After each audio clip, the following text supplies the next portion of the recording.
Hello guys, maupay na gabiha aton nga tanan.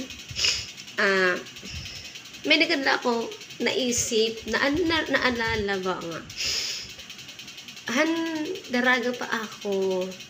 Umintragad ako hindi ng mga klanan una. Mga klan na nauusuhan una nakipagpaan amon gamit na cellphone. Nakakahinumdum ako. May na kami itong din gagamit ng mga code name. Tagsa-tagsa.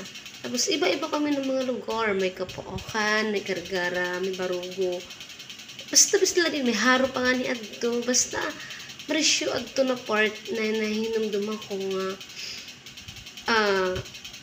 Pag magkikarigta ka mo usa na pagkakarigta ka mo usa na lugar. May tawag kasi ito hiya nga magkikarigta ka mo. Ano mo na ito, mostly nagkikarigta kami ito Sunday, every Sunday nga ito Gargara.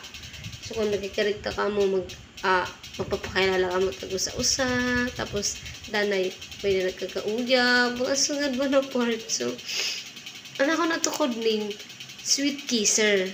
Amo doon ako ang pinaka-code name. So, saan pa man, dira ko man kilala.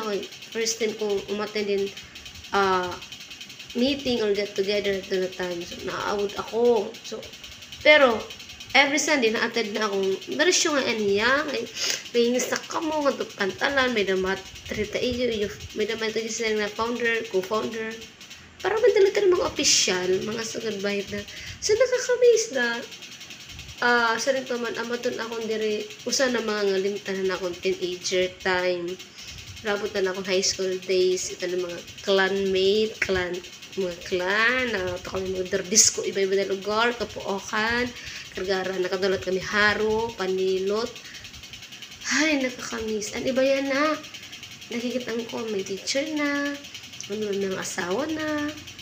Nakakamiss na ito experience talaga. Dira ko ito din na-expect na makakaabot ako doon sa good experience. Kung kamo nakaabot ito ng mga clan, comment down na yes ko. Tapos kung nahinumdum pa kamo ko na iyo code name, which is good ba yung nagkaklan kita hadto na time. Dira lang ka ta maaram nagkaklan ngayon kita. So amo lang to. Thank you.